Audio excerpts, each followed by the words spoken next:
Hello, beautiful people, and welcome back to Thinking Out Loud with Ru. And of course, I am your host, Rutendo Mahoa, and I am so excited for the new year. So we have to start by saying, Happy New Year, guys! Happy New Year to everyone! Happy New Year, compliments of the new season. I am so excited about this year, and it's not because we're starting this year with New Year's resolutions or whatever. But it's because we're starting the year, I'm personally starting the year with a new mindset, with a new hope, and just with a new attitude in general. Because I realized that one of the things that I really struggled with last year was my mindset. I mentioned in my last video that I really saw most of the year is not really that great. And it's because of the way that I was thinking. It's because I became aware of my thinking patterns, that I was starting to think very destructively, and I was trapped in that cycle of negative thinking, negative self-talk, and I was struggling to get out of it. I was fighting for my life. I was fighting for my life, and I want to actually bring you into some of the thought patterns that I was starting to have.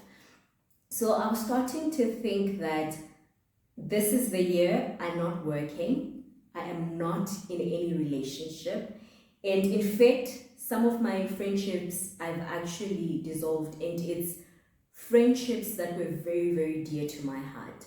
So I'm there thinking everything is going wrong, people are leaving my life, or we are deciding mutually to end friendships, and I'm not working at the moment.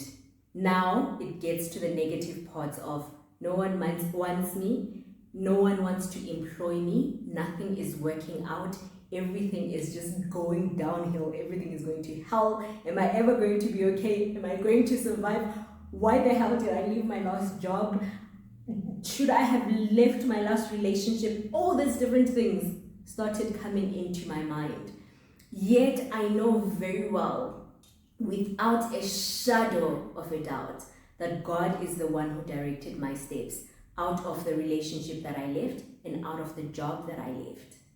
But because of my thinking at that point in time, I was stuck in a space where hope ran.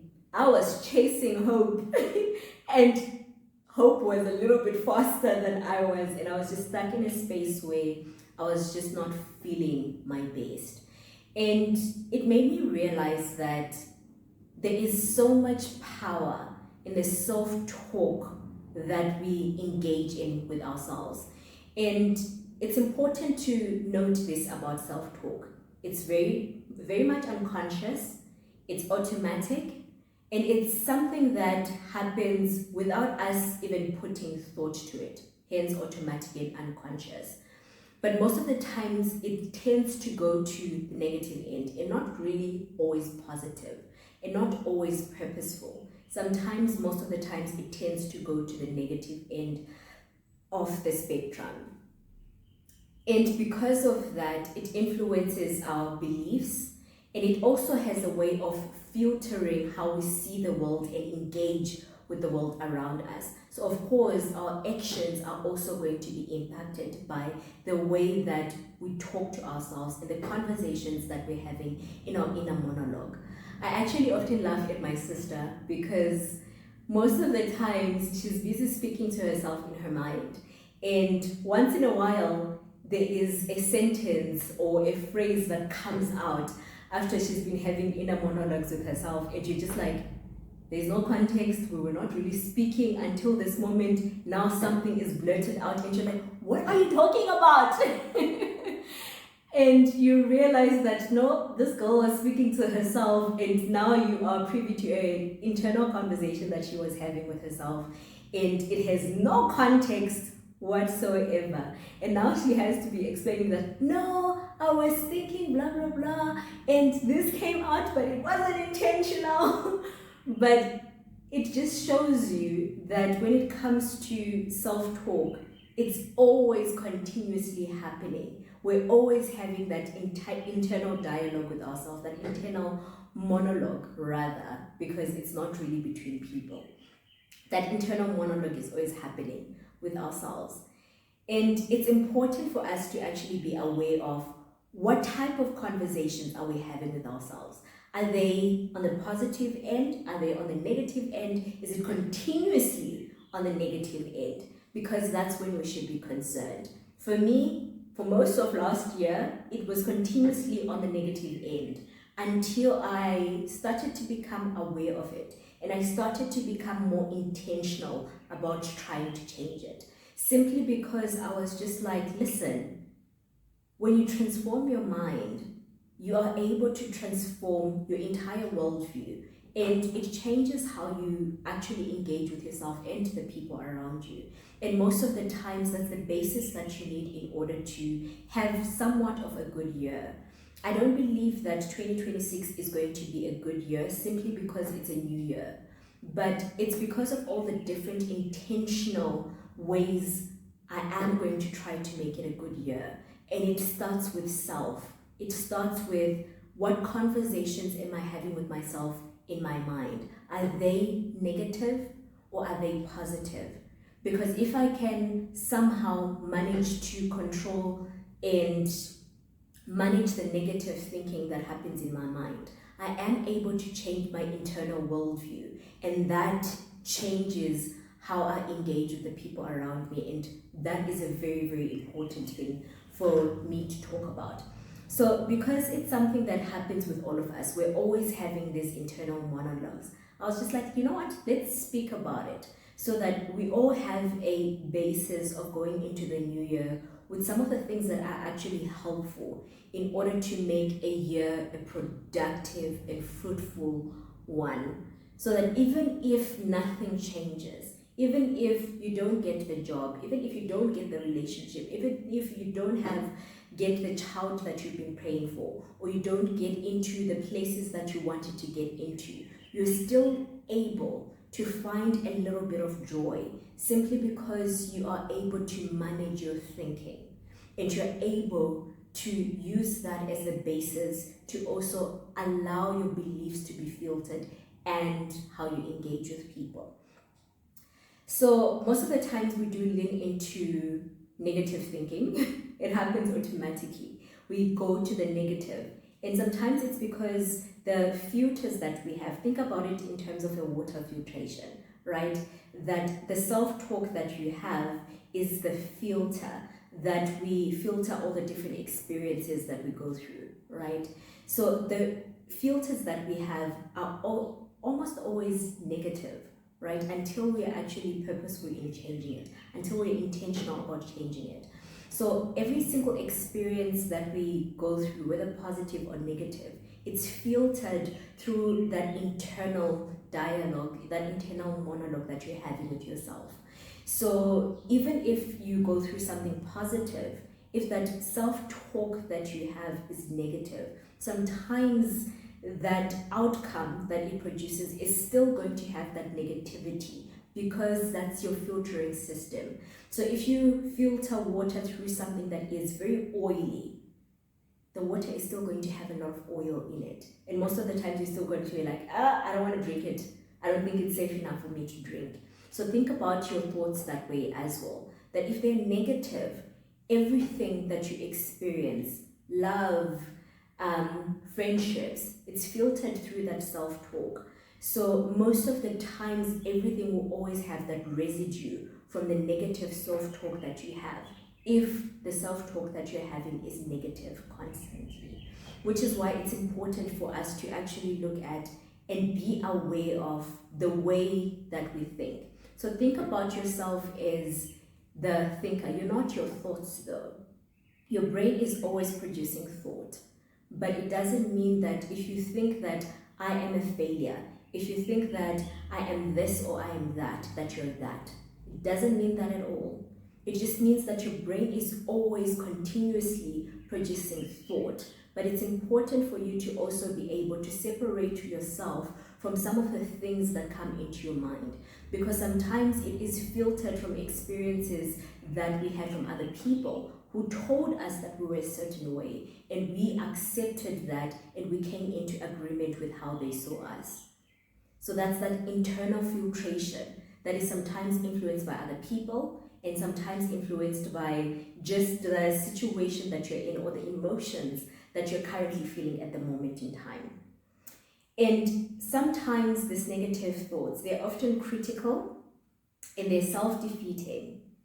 And that's what makes them so dangerous, because we're stuck in a space where we're assigning blame to ourselves for things that we did not have blame for, that we should not even be taking blame for. So for example, I mentioned that I left a toxic relationship as well as left a job that I was in at some point, right?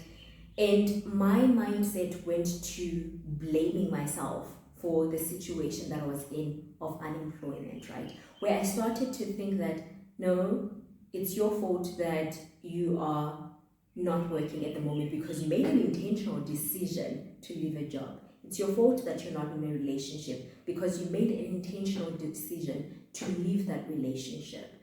Even though I could personally look at and point to a lot of things that were wrong by that situation. Of course, I'm not taking away from self-accountability, because it's important for us to also look at how do we contribute to certain relationships being toxic, because we're not perfect human beings, not even in the slightest. Not even in the slightest, or even in an employment situation, we're not perfect employees. We did some things wrong, we had areas that we needed to grow, and all that. It's important for us to be accountable. But it's also important that we don't overly place the blame that is not meant to be placed on you, on yourself.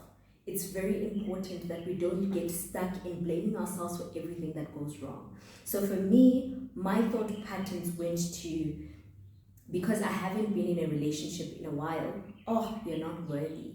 It's because you are quick to walk away from things. It's because of 1, 2, 3. Or even the whole unemployment situation, being like, it's because you are not qualified enough. It's because you haven't done 1, 2, 3. You should have done this instead of that. But failing to recognize the skills that I have, failing to recognize all the things that I bring to the table, the love that I bring to the table, all the different things that come from me as a human being that are also quite advantageous. Failing to realize that, but only focusing on the little small things that might not be great. And everything becomes painted and tainted by this filtration that is negative self-talk. Very difficult to be in, and that's basically what made my year very, very miserable.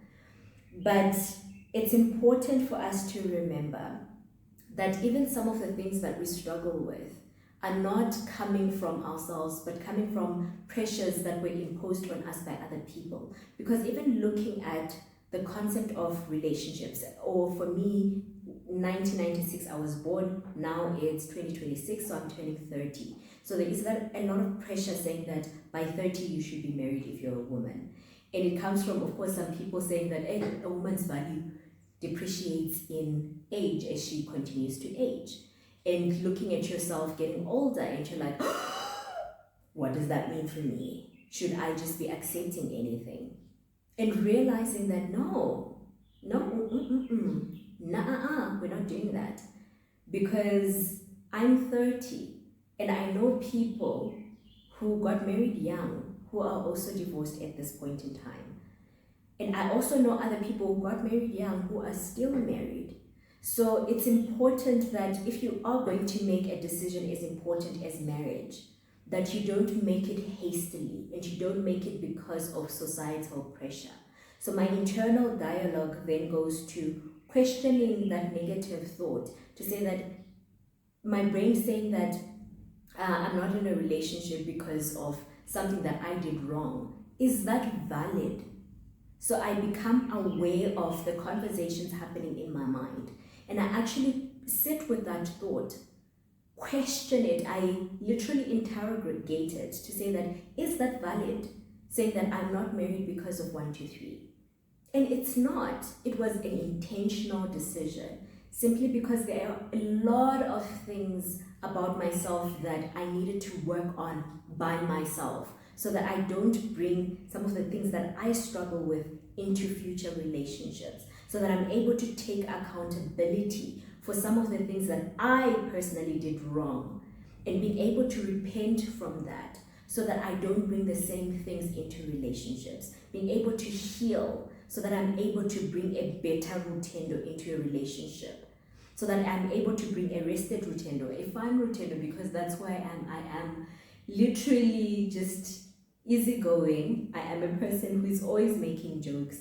I don't take life too seriously unless things are happening. Then all that changes within my mind. So being able to get back to the quirky me and being able to fall in love with that part of myself again, and being able to work on certain things that allow me to be me, right? And looking at relationships and saying that, okay, so who is the type of person who's compatible with the person that I am? So that, yes, I am being picky, because being picky is not bad. It's not bad if you know exactly who you are. And it's not bad if you know exactly who God wants you to be. And it's not bad if you know that marriage is such a serious covenant. It's a serious covenant, and it's something that you also know that will sanctify you. And you also know that through marriage, because it's a mirror, you are going to see things that are not great about yourself, and you're going to have to work on them. And you know that through marriage, you're also going to have to raise children if you're thinking about raising children. And that means confronting some of the things that were hurt within you, so that you don't hurt another generation of people. And because we know that marriage is also something that is packed with purpose, that we know that God is bringing you together with another person for him to further his gospel. Not just about sex, not just about me being with my person, but about the kingdom of God. Knowing that it is that weighty. I'm not going to just pick anyone. I'm not just going to pick anyone simply because they're a man. Simply because they're a man. So yes, certain things we have to look at. What is the self-talk that we're having? Is it informed by other people's beliefs? Is it informed by society? Is it something that I actually hold of myself? Do I need to look at the internal dialogue that I'm having with myself? Is it overly negative? Should I be questioning some of the things that I am thinking about? Are they valid? Are they not valid? And if they are valid, looking at, okay, so how do I actually work on this thing that I'm struggling with? If I do find evidence to support that maybe there's something wrong within me. Because again, we're not perfect. Sometimes we are going to scrutinize the evidence and we see that maybe I might be a little bit selfish. That's why my relationship ended. Being able to say that, okay, how can I work on that quality specifically so that I show up better within my relationships? So that's what we're focusing on this year. This year, in order for the year to be a little bit better, I'm asking you to focus on the internal monologue that you're having with yourself. Is it positive or is it negative? And if it is negative, be purposeful about how you engage with that self-talk, remembering that you are the thinker, but you're not your thoughts. Your brain is always producing thoughts, some of them positive, and some of them very, very negative. And sometimes we need to be able to sit and engage with the negative, not by going down the rabbit hole, but by being able to ask, okay, where is this thought coming from? Not entertaining it, but scrutinizing it so that we are able to actually understand it, and if need be, change it. All right? That is it for today's video. Again, Happy New Year to everyone. And I genuinely do wish that this year produces a new hope within you. And if you were a person who was applying for a job like me, I hope you get it. I hope you get it. And I hope that God really just fulfills His plans within you. That you're able to come into alignment with every single thing that He has been doing in previous seasons. So that where you are going is exactly where He set you off to go. Thank you so much for watching. This is Thinking Out Loud with Rue. Until the next one, bye for now.